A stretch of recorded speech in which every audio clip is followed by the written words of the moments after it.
Bonjour les optimistes, les pessimistes et les autres. Je me trouve en compagnie de Michael Chabot, hypnothérapeute, coach en PNL.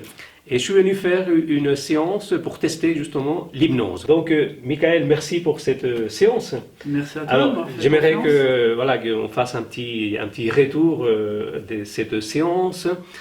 Alors, je viens de dire bonjour les optimistes et les pessimistes. Et donc, je t'ai dit au début que ma problématique était justement que je suis quelqu'un de très optimiste, mais que vu tout ce qui se passe quand je regarde les informations, j'étais en train de devenir un petit peu pessimiste et ça commençait à me bloquer. Ça commençait à être un réel problème dans mes actions. J'étais bloqué dans mon envie de faire des choses. Et donc, cette séance, qui est en deux parties, hein, si on peut dire, tu peux nous expliquer un petit peu Disons qu'on a eu une première partie qui est la définition de l'objectif. C'est important dans la vie de définir des objectifs, parce que le fait de définir un objectif va permettre une visualisation, va permettre de se voir. Voilà, donc ça a été vraiment la première partie, ça a été de définir cet objectif de façon très précise. Tu as vu le cheminement où tu arrives un petit peu avec beaucoup de choses, et puis on va rétrécir. Tout à fait, oui. Parce que quand on a trop de choses dans la vie, on ne peut pas se fixer d'objectif, on ne peut pas se visualiser. Ou l'objectif il est trop vague. Il va être beaucoup trop vague, donc on va se disperser. Ouais. Donc il faut le rétrécir. Et puis, on va avoir un objectif, et quand on va réaliser cet objectif-là, quand on passera à la réalisation, ce sera pareil pour toutes les autres choses. On va avoir besoin des mêmes ressources. Ouais. Comme on les aura trouvées une fois, on sera capable de les trouver 2 fois, 3 fois, 4 fois. Voilà, donc c'est pour ça qu'il faut réduire. Donc ça a été cette première partie. C'est vraiment important d'être au clair aussi avec son objectif, d'être d'accord que c'est vraiment cet objectif-là qui est important pour soi. Et puis après, il y a la séance d'hypnose plus classique, avec une transe hypnotique, avec des suggestions faites à l'inconscient. Voilà, où là, on va venir renforcer. Mais ce qui est important, c'est d'avoir défini son objectif pour pouvoir aller parler à cet inconscient et que lui soit OK avec cet objectif-là et que tout soit OK à l'intérieur de la personne et pour dire c'est ça que je veux. Parce qu'on ne peut pas obliger, et c'est très bien comme ça, on ne peut pas obliger quelqu'un à faire quelque chose qu'il n'aura pas envie. C'est bien parce qu'il en a envie qu'on va aller lui aider à trouver les ressources, il va aller chercher même les ressources à l'intérieur de lui. Et comme je dis toujours, on se fixe beaucoup trop d'objectifs dans nos vies par rapport au marketing, par rapport à la publicité, par rapport à ce que les parents ont décidé pour nous, les amis, les conjoints, mais jamais pour soi. Et un objectif, il doit être décidé pour soi et par rapport à soi. Michael, l'objectif pour toi, est-ce que c'est le plus important? C'est-à-dire quelqu'un qui vient te voir, qui veut arrêter de fumer, qui veut ne plus avoir peur, ou comme moi, qui avait une contradiction, que je voulais faire quelque chose, mais avec autre chose qui m'a empêché. Est-ce que il n'y a que ça qui est le plus important? Ça, c'est très souvent quand j'ai des gens qui vont venir pour arrêter de fumer, parce que arrêter de fumer, ça peut paraître très clair. Je viens pour arrêter de fumer. Ça, voilà. Alors, chaque personne vient pour arrêter de fumer pour différentes raisons. Il fume pour différentes raisons.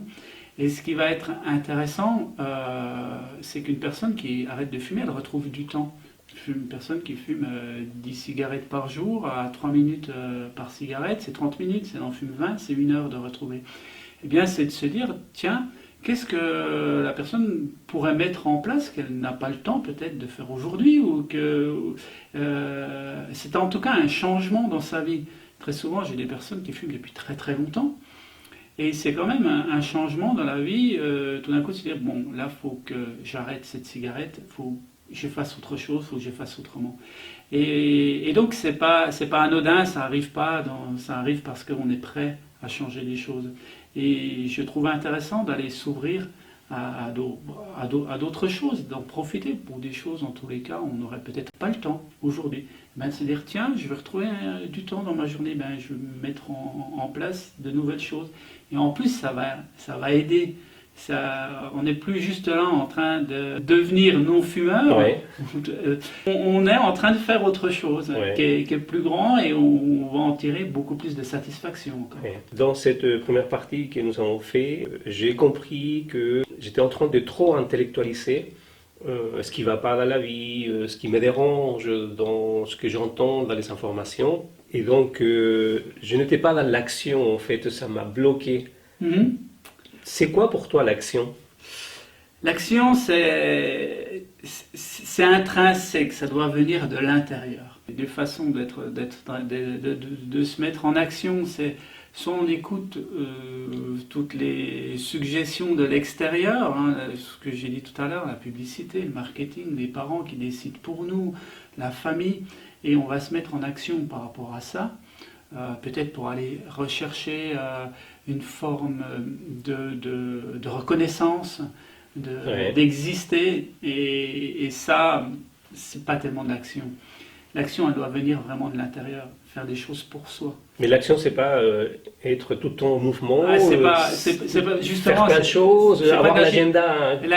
l'action, c'est pas de l'agitation. On peut très bien être assis Ouais. et être en action. Parce qu'on contemple, parce qu'on se laisse voilà, aspirer peut-être par des émotions,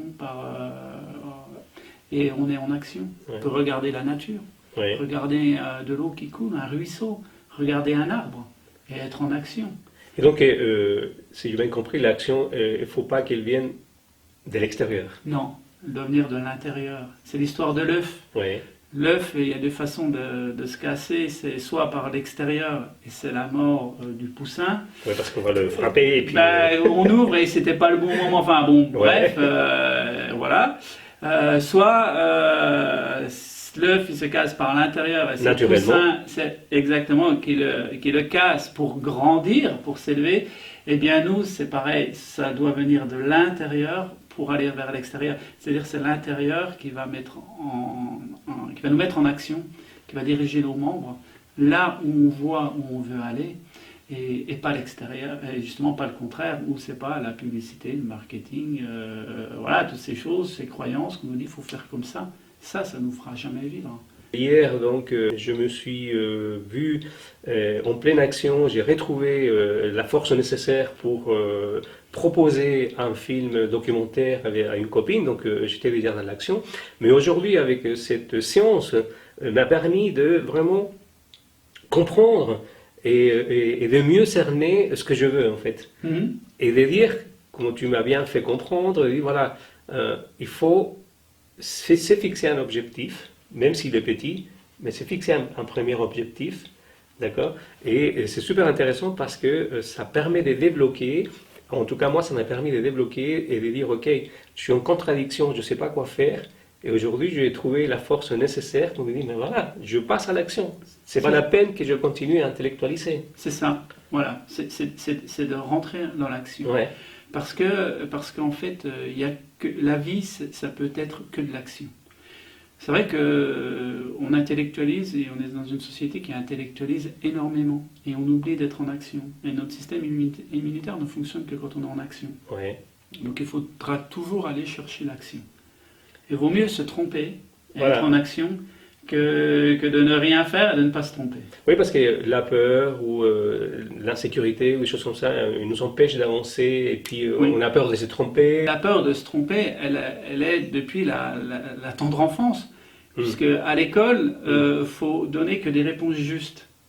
Donc toute notre vie, on pense qu'il faut apporter une réponse juste. Alors que non. Et à partir de là, on n'ose plus On dire. n'ose plus. Ou, Mais voilà. Alors, donc cette première partie pour moi était super intéressante, ça avait déjà débloqué, mais il y a la deuxième partie, donc carrément l'hypnose. Alors Ouais. je suis bluffé parce que c'est la première fois que je me fais faire une séance d'hypnose. Et donc là, tu t'adresses au subconscient, c'est-à-dire que quel est l'objectif de faire cette deuxième partie d'hypnose? Quand on a défini un bon objectif, on va aller vraiment parler à l'inconscient, parce que c'est ça l'hypnose, c'est s'adresser à l'inconscient. Alors, très souvent, ça fait peur, parce qu'on dit, oh là là, il va être capable de lire ce qu'il y a à l'intérieur. Et non, rien du tout. On ne prendra jamais le pouvoir sur une personne. Et ça, je peux l'affirmer, effectivement. Hein, je reste toujours... Continue d'entendre tout ce qui se passe. Et si on ne veut pas les choses, on ne les veut pas. Enfin, voilà, la personne reste tout à fait maître d'elle. Et c'est pour ça que c'est important d'avoir un bon objectif, parce que après, la personne va vraiment être en phase, s'adresser à l'inconscient pour atteindre son objectif. Et donc, comme elle l'a décidé elle-même, tout est en phase, en fait. Ouais. Et donc, on va faire une transe hypnotique, en fait, parce qu'on a besoin de s'adresser à l'inconscient. Et quand on se parle, comme on est en train de se parler, on a le conscient qui va bloquer. Et puis, qui va nous faire penser encore à 7-8 autres choses à la seconde. Donc, finalement, on n'arrive pas à s'adresser à cet inconscient. Ouais. Donc le fait de mettre en place cette transe hypnotique va permettre d'avoir accès à l'inconscient. Alors on y passe là on l'a fait par de la relaxation, hein, quelque chose de très doux, on y rentre tranquillement, voilà. Et après on va pouvoir aller suggérer, renforcer en tout cas cet objectif qui a été défini, voilà, hein, parce qu'il est vraiment en lien avec l'objectif. L'ancrer à l'intérieur de l'inconscient pour que automatiquement, bien après, cet inconscient vienne alimenter, vienne peut-être faire une part du travail aussi par rapport à l'objectif qui a été défini. Alors, Miguel, est-ce que c'est le subconscient? Alors, comme je le disais tout à l'heure, c'est la première fois et je suis vraiment bluffé. Et est-ce que c'est le subconscient qui a fait que maman s'élève, et non seulement maman, mais le coup de tout, j'étais vraiment... comment ça se passe en fait? Oui, c'est l'inconscient, mais c'est aussi parce que on est OK pour le faire. Il faut quand même bien penser que la personne, en tout cas, est OK pour faire ça. Et c'est pour ça que ça fonctionne. C'est-à-dire qu'on ne peut pas mettre une personne en état d'hypnose et aller dire à l'inconscient tu vas faire ça si la personne ne veut pas. C'est simplement parce que à un moment donné il y a un alignement, on est OK pour un objectif, on est OK pour le réaliser, que tout se met en place. C'est finalement uniquement ça. On parle souvent de se reconnecter ou se connecter à soi-même. C'est quelque chose qu'on entend souvent. Que même moi, j'ai dû le dire à plusieurs reprises, c'est reconnecter avec soi. Alors je peux te dire qu'après cette séance, j'ai compris vraiment ce que c'était se reconnecter à soi-même. Oui, parce qu'en fait, quand on va être dans cet état de relaxation, quand on va laisser le conscient de côté, donc toutes ces idées, ces flashs qui nous arrivent en permanence, voilà, il faut que je rachète du café, puis j'ai oublié de renvoyer telle lettre, puis j'ai oublié de faire ci, puis ça, puis voilà, qui nous polluent en permanence. Là, on va le mettre de côté et on va pouvoir rentrer vraiment à l'intérieur de soi et on va se réaligner, quoi. On va réaligner sa respiration. Ça passe par la respiration. Voilà, tout simplement. Alors au début, c'est quelque chose qui peut-être peut être un petit peu compliqué mais à atteindre, mais au fur et à mesure de le pratiquer, on y arrive plus facilement. Voilà. Et donc là, on avait fixé l'objectif au début, pour moi c'était déjà clair, et tu profites de ce moment où je suis reconnecté à mon intérieur, à moi-même, pour envoyer un message au subconscient, pour réaffirmer ce projet ou cette idée que j'avais. Pour venir l'ancrer vraiment dans l'inconscient, parce que dans cet état-là, tu es connecté à ton inconscient, donc on va venir ancrer vraiment à l'intérieur de l'inconscient pour que, eh bien, lui, comme il est là tout le temps, et qui veut que du bon pour nous, qui travaille en permanence, cet inconscient, qu'on soit en état de veille, qu'on soit en train de dormir, que l'on soit dans la journée en plein travail, eh bien, lui, il va travailler pour nous, parce qu'il sait.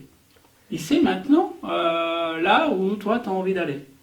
Donc, comme il sait où tu as envie d'aller, et qu'il est OK avec l'objectif. C'est-à-dire que tout est aligné. Hein. C'est-à-dire que lui, il est OK avec l'objectif, toi, tu es OK avec l'objectif.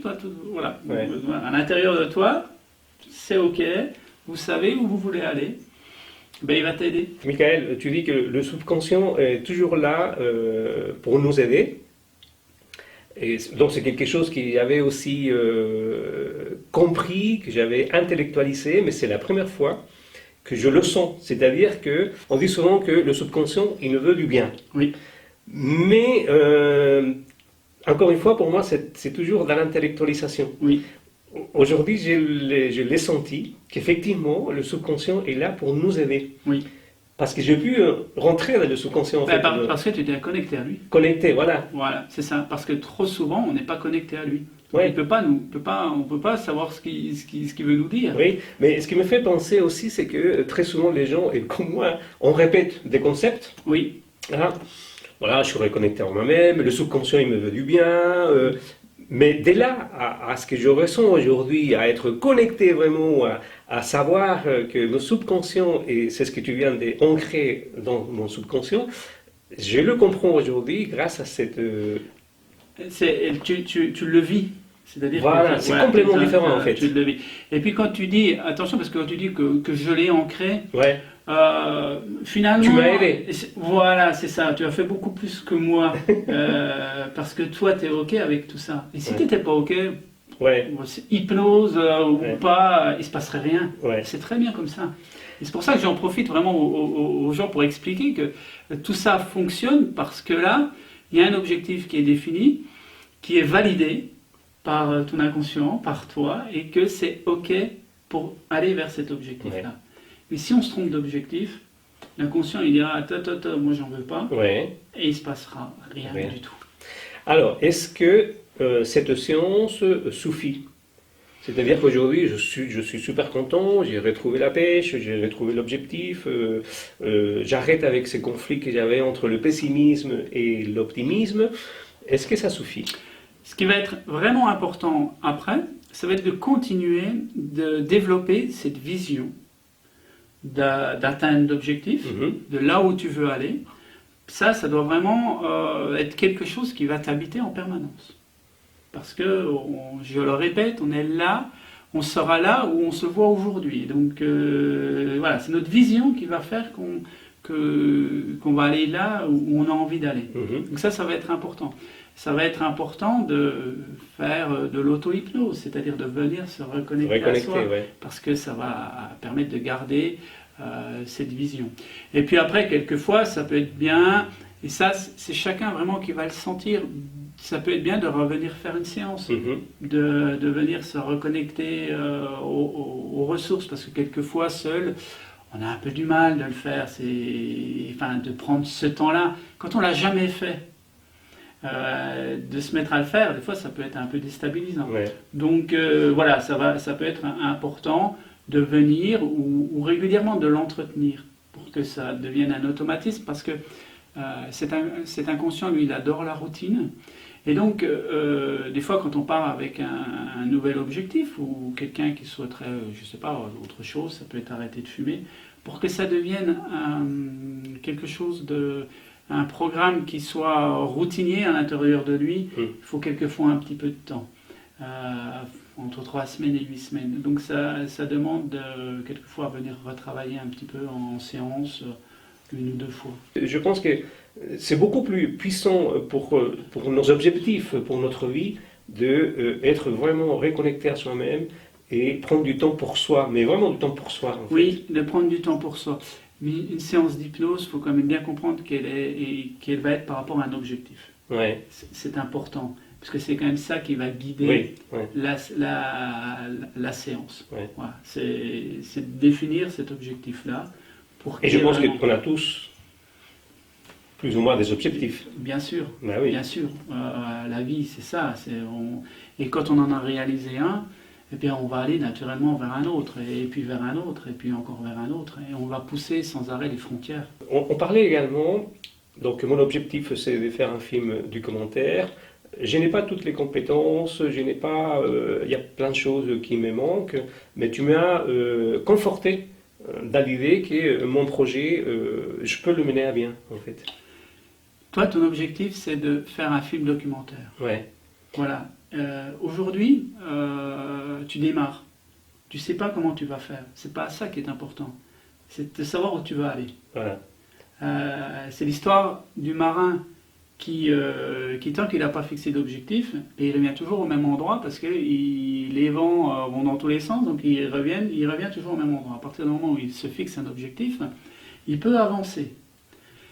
Ce marin, il va être confronté à des tempêtes. Eh bien, toi, c'est pareil, il y aura des choses que peut-être tu ne sauras pas faire pour monter ton film. Eh bien, tu verras à ce moment-là. Et puis peut-être que ton inconscient te fera rencontrer quelqu'un qui saura. Ou peut-être que tu vas t'apercevoir qu'aujourd'hui tu ne sais pas, mais que d'ici là tu auras appris. Peut-être autre chose encore. Ouais. Et voilà, pour l'instant, tu as juste défini un objectif. Et la vie, c'est des secondes après des secondes, des pas après des pas. Et pour ces marins, il va y avoir des tempêtes, hein. Ben, il va y avoir des tempêtes, il va, comme en bon marin, en général, il va se dérouter, Ouais, mais il ne perdra pas son objectif de vue. ouais. Et alors la route va un tout petit peu changer, mais ça, c'est pas tellement important. Et comme on ne va pas sur un objet, un marin, il ne va pas en ligne droite, hein, parce qu'il fait glisser le vent sur ses voiles, hein, et il va avancer en diagonale, ben toi, ton objectif, ça ne va pas être sans doute tout droit, il y aura des aléas. Désolé. Et c'est comme ça, et comme le marin, des fois il n'y a pas de vent, ben il attend, ben peut-être qu'il y aura des moments de creux, il faudra attendre. Mais tu sais que le vent va revenir. Voilà, et tant que l'objectif est là, C'est ça. on va y arriver. C'est exactement ça. Ok, super, mais c'était vraiment, merci beaucoup Michael. Merci, Et j'invite Hector. toutes les personnes qui vont regarder cette vidéo à venir te consulter. Merci Michael. Merci Hector.